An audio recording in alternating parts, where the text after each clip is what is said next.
सुप्रभात प्यारे बच्चों। मैं अंकित कुमार पांडे आज आप सबका कक्षा 8 के लिए ठीक है सामाजिक विज्ञान जिसका पुस्तक का नाम है आपका संसाधन एवं विकास को हम आज पढ़ाएंगे। ठीक है, उसका पहला अध्याय आपका है संसाधन। तो सबसे पहला क्वेश्चन यही उठता है कि संसाधन क्या है ना। क्या प्रश्न उठता है, संसाधन क्या है। देखिए प्रश्न यही उठा ना, संसाधन क्या है। तो अब हम थोड़ा सा स्पष्टली देखिए, आपकी परिभाषा यहाँ पर दिया गया है, प्रत्येक वस्तु जिसका उपयोग आवश्यकताओं को पूरा करने के लिए किया जाता है संसाधन कहलाता है। ठीक है, कोई भी वस्तु जिसका उपयोग हम क्या करते हैं, अपनी आवश्यकताओं को पूरा करने के लिए करते हैं, वो क्या होता है, संसाधन कहलाता है। जैसे अब ये आपका पेन, ठीक है, पेन क्या है, ये भी एक संसाधन है। क्यों? क्योंकि हम इसका उपयोग क्या करने के लिए करते हैं, अपने लिखने के लिए करते हैं। ठीक है, तो एक आवश्यकता की पूर्ति तो हुआ। ठीक है, बर्तन, ठीक है, खाना बनाने के लिए, ठीक है, या कोई चीज़ रखने के लिए, कपड़े, अनाज भी आपके भोजन के लिए, ठीक है, कंघा बाल झाड़ने के लिए, शहद की बोतलें, ये सब क्या है, एक प्रकार के संसाधन हैं। क्यों? क्योंकि इनका उपयोग हम कहीं ना कहीं अपने जीवन में करते रहते हैं। ठीक है, ये सब क्या है, सब के सब उपयोगी हैं। ठीक है, इसलिए क्या होंगे, संसाधन हो जाएंगे। ठीक है, अगर आप अपने चारों ओर देखिए, ठीक है, और निरीक्षण कीजिए, तो आप संसाधनों के विविध प्रकारों को पहचानने में सक्षम होंगे। ठीक है, आप क्या करते हैं, आप प्यास लगने पर जो जल पीते हैं, यानी जल जो है वो क्या है, एक प्रकार का संसाधन, क्योंकि आपकी प्यास बुझाती है। और भी चीज़ें भाई खाना पकाने में यूज होता है, ठीक है, और नहाने में, बहुत से प्रकार के, तो वो क्या होगा, संसाधन होगा। आप अपने घर में जिस विद्युत का उपयोग करते हैं, यानी लाइट का प्रकाश के लिए आप उपयोग करते हैं, प्रेस करने के लिए, ठीक है, या आप विद्युत संबंधित यंत्रों को चलाने के लिए, जैसे टीवी हुआ, कूलर, फ्रिज, ठीक है, इन सब का, अच्छा, ये भी संसाधन है, विद्युत भी। ठीक है, स्कूल से घर तक पहुंचने के लिए उपयोग में किया गया रिक्शा, पाठ्य, ठीक है, वो भी एक संसाधन है। क्यों? क्योंकि आपको एक स्थान से दूसरे स्थान पर ले जाता है। पाठ्य पुस्तक जिसका उपयोग आप अध्ययन करने के लिए करते हैं, वो भी आपका क्या है, संसाधन। क्यों? क्योंकि आपको ये ज्ञान देता है ना, या हमारे ज्ञान बढ़ाने के लिए उपयोगी है। ठीक है, तो ये भी एक संसाधन। ये सभी क्या है, एक संसाधन। जो ऊपर उपरोक्त दिए गए हैं वो सब क्या है, संसाधन। अब देखिए, आपके पिता ने आपके लिए नाश्ता तैयार किया, नाश्ता भी एक संसाधन है। क्यों? क्योंकि भैया आप नहीं खाओगे, कुछ पियोगे तो फिर क्या होगा।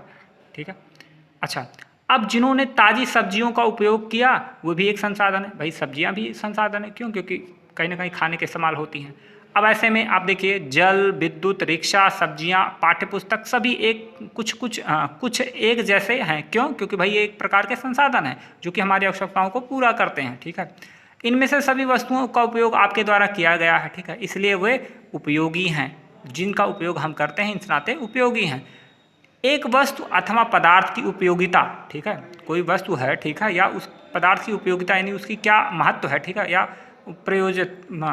प्रयोजता या उद्देश्य, प्रयोजता का मतलब होता है उद्देश्य। ठीक है, क्या आप किस उद्देश्य से उसका पूर्ति कर रहे हैं, या किस उद्देश्य के लिए आप उसका उपयोग कर रहे हैं, उसे एक संसाधन बनाती है। ठीक है, कोई भी वस्तु है, उसकी उपयोगिता और उसका उद्देश्य ही उसे क्या बनाती है, संसाधन बनाती है। ठीक है, अब कोई भी वस्तु संसाधन कैसे बनती है, एक प्रश्न उठता है कि कोई भी वस्तु संसाधन कैसे बनती है। तो देखिए, बताया गया, वस्तु उस समय संसाधन बन जाती है या बनती है जब उनका कोई मूल्य होता है। ठीक है, यानी कुछ ना कुछ मूल्य हो, तब वो संसाधन बन जाती है। ठीक है, अब जिसका मूल्य नहीं रहेगा, यानी कोई अर्थ नहीं रहेगा, तो हमारे संसाधन में नहीं होगा। ठीक है, अच्छा, इसका प्रयोग अथवा उपयोगिता इसे मूल्य प्रदान करती है। ठीक है, अगर हम मूल्यवान है तो उसका कुछ ना कुछ प्रयोग होगा, उपयोगिता होगी। ठीक है, या हम कहें अगर उसका प्रयोग है या उपयोगिता है, तो ऐसे में उसका मूल्य कुछ ना कुछ होगा। ठीक है, सभी संसाधन मूल्यवान होती हैं। ठीक है, सीधा सीधा बात। अब मूल्य का अर्थ क्या होता है भाई, कुछ संसाधन आर्थिक रूप से मूल्य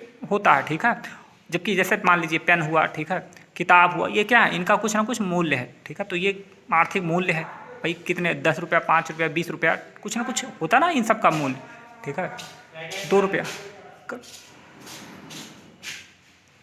जबकि कुछ संसाधनों का आर्थिक मूल्य नहीं होता। जैसे कोई प्राकृतिक दृश्य है, ठीक है, मतलब झरना है, ठीक है, देखिए, तो उसमें कौन सा मूल्य लगा, ठीक है ना, या कोई तालाब है, ठीक है, तो उसको कोई देखने का नहीं। हालांकि वो भी क्या है, एक मतलब कहते हैं कि संसाधन है। क्यों? क्योंकि हमारे मतलब हमारे मन भाव करते हैं। ठीक है, झरना हुआ, तालाब हुआ, ठीक है, या कोई पहाड़ हुआ, ठीक है, ये सब क्या है, हमारे मतलब हमारे आपको एक दूसरे को रोमांचित करते हैं, ठीक है, या हमको अच्छा लगता है, तो वो भी एक संसाधन है, ठीक है, लेकिन उनका कोई मूल्य नहीं है, ठीक है। हालांकि पार्क वार्क में जब जाते हैं तो उसका थोड़ा सा मूल्य लेते हैं, लेकिन आप माहौल पे देखिए आप उदारता धातुओं का आर्थिक मूल्य होता है, जैसे पेन हुआ, लकड़ी हुआ, लोहा हुआ, ठीक है, भाई चेयर हुआ, ये सब क्या है, मूल्य होता है। लेकिन मनोरम दृश्य, भूदृश्य, ठीक है, जैसे पर्वत, पहाड़, मतलब समुद्र, नदी, ठीक है, पेड़ पौधा, ये क्या आर्थिक मूल्य नहीं होता, परंतु दोनों संसाधन महत्वपूर्ण हैं, मनुष्य की आवश्यकताओं को पूरा करते हैं, ठीक है।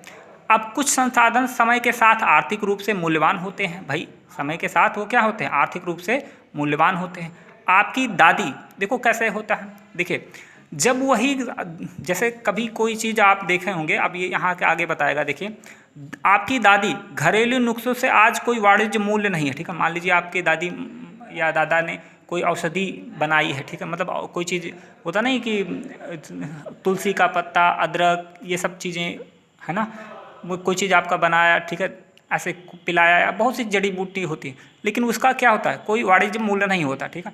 लेकिन जब कोई वही फार्मा कंपनी, ठीक है, जब कोई मेडिकल कंपनी या फार्मा कंपनी उसको क्या कर लेती है, अपने मतलब मेडिकल, ठीक है, में उसको बनाती है, ठीक है, और एक मतलब एक अच्छे से उसको एक अच्छे फार्मूले या ढंग से उसको पेश कर देती है, तो वो क्या हो जाता है, पेटेंट हो जाता है। देखो कह रहा है, लेकिन यदि वही सब चीज़ें जड़ी बूटियाँ, ठीक है, लेकिन यदि वे पेटेंट करने के उपरांत मेडिकल फार्मा द्वारा बेचे जाते हैं, तब उनका आर्थिक मूल्यवान हो सकते हैं। अब पेटेंट का अर्थ का मतलब है, इसका तात्पर्य है किसी विचार अथवा आविष्कार का एकमात्र अधिकार होना। जैसे कोई कंपनी ने बना दिया इस फार्मूले पे कोई दवा, ठीक है, अब अगर कोई कंपनी उसी फार्मूले पर कोई दवा बनाती है, तो अब वो जो पहली वाली कंपनी है जिसने पहले बनाया था, वो इन पे मतलब अपना दावा पेश कर देगी कि हमारे फार्मूले पे आपने बनाया है, इस नाते आपका जो आप बना रहे हो उस पर हमारा हक है, ठीक है। ऐसे में आप या तो हमको हिस्सेदारी दीजिए या तो आप अपना बंद कर दीजिए, ठीक है। तो ये होता पेटेंट, मतलब आपने अधिकार कर लिया। अब उस पर आप कुछ हटके बनाएंगे तभी आप कुछ कर पाएंगे, अन्यथा वो दूसरी मतलब पहली कंपनी आप पे दावा पेश कर देगी, ठीक है। अब आगे देखते हैं, देखिए बोला है समय को तो आप महत्व जानते ही हो, ठीक है।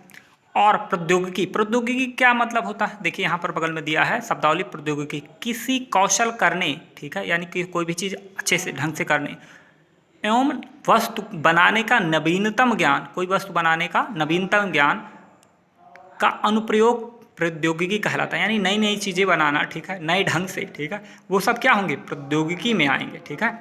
नए नए ज्ञान, नई नई चीज़ों को बनाना नए ढंग से, नए तरीके से, सहज तरीके से, ठीक है, ये सब क्या होगा, प्रौद्योगिकी। तो कह रहा समय एवं प्रौद्योगिकी दो महत्वपूर्ण कारक हैं जो पदार्थ को संसाधन में परिवर्तित करती हैं, ठीक है, उसको बदल देती हैं। दोनों लोगों की आवश्यकताओं को संबंधित हैं, दोनों लोगों की आवश्यकताओं के से संबंधित हैं। लोग स्वयं भी एक महत्वपूर्ण संसाधन है। अब यहाँ देखिए आदमी भी या स्वयं लोग, कोई भी चीज़ है, ठीक है, वो अपने आप में संसाधन है, ठीक है। तो अब देखते हैं, करा ये लोग, देखो ये लोगों के विचार भाई संसाधन क्यों हैं, क्योंकि हर आदमी के अपने अपने विचार होते हैं, ज्ञान होता है, ठीक है, आविष्कार और खोज करने की क्षमता होती है, ठीक है ना। अब किसी के पास ज़्यादा होती है, किसी के पास कम होती है, हर आदमी के पास विचार है, ज्ञान है, ठीक है, आविष्कार करने की क्षमता है, लेकिन कोई कोई अपना कुछ कर ही नहीं पाता, ठीक है, या कोई कुछ चीज़ खोज नहीं पाता। लेकिन अगर वो प्रयास करे तो हो सकता है, ऐसा कोई चीज़ नहीं, ठीक है। जो अब फिर कहा है, जो और अधिक संसाधनों की रचना करते हैं, ठीक है, जिनके पास विवेक है, ज्ञान है, ठीक है, या पढ़े लिखे हैं, वो क्या करते हैं, नए नए आविष्कार खोज करते रहते हैं और अधिक से अधिक संसाधनों की रचना कर सकते हैं, यानी नए नए संसाधन बनाते हैं, ठीक है।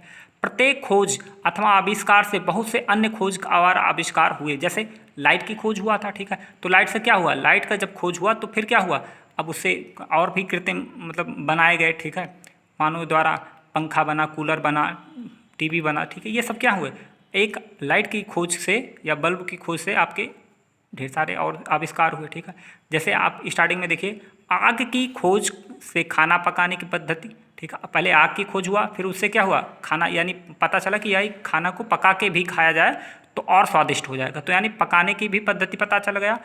अथवा मतलब योम आप देखिए अन्य प्रक्रियाएं का प्रचलन हुआ, ठीक है, और भी चीज़ें हुई, आग से भाई सेकने के लिए, तापने के लिए, ठीक है, और भी चीज़ें ऊष्मा के लिए, तो ये सब चीज़ें हैं, ठीक है। जबकि पहिए का आविष्कार अंततः परिवहन के नवीनतम विधियों का प्रयोग हुआ या विकास हुआ, ठीक है। पहले पहिया बना तो उसके आकार भी उस तरह का नहीं था ठीक ढंग से, ठीक है, या उतना मतलब अच्छे ढंग से नहीं हुआ, ठीक है।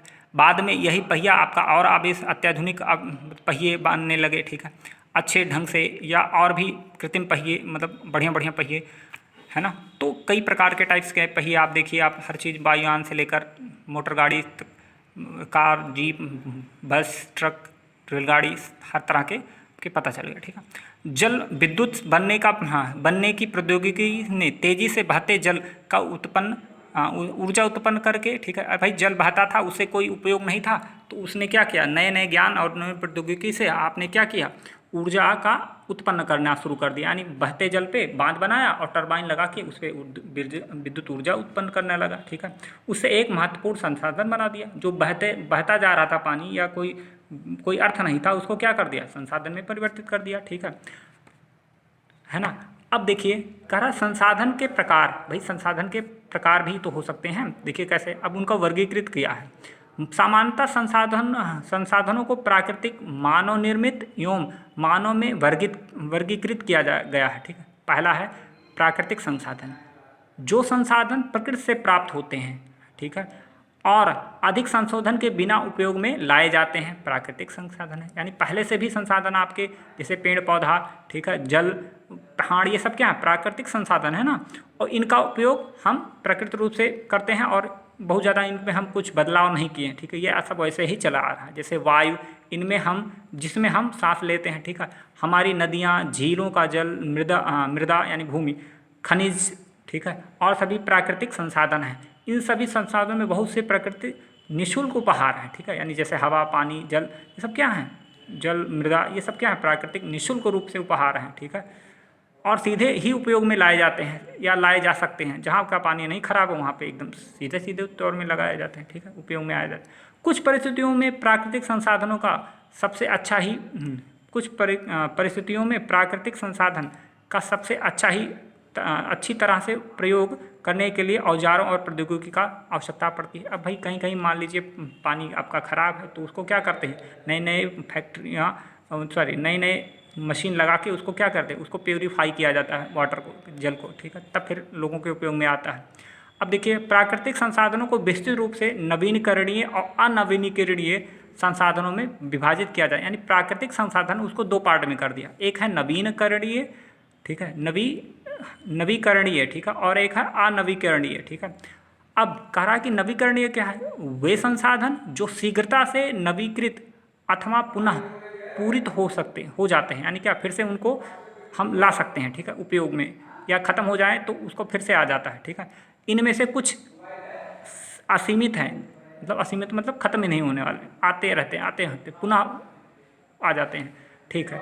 उन पर मानवीय क्रियाओं का प्रभाव नहीं होता, जैसे सौर और पवन ऊर्जा। भाई सूर्य का प्रकाश है, ठीक है, उसका क्या होता है, हर दिन कहीं ना कहीं सुबह निकलती है तो आपका सौर ऊर्जा आ जाता है, ठीक है। जैसे सोलर प्लांट हुआ, उसका मान लीजिए दिन भर चार्ज होगा, फिर रात में डिस्चार्ज, फिर सुबह हो जाता।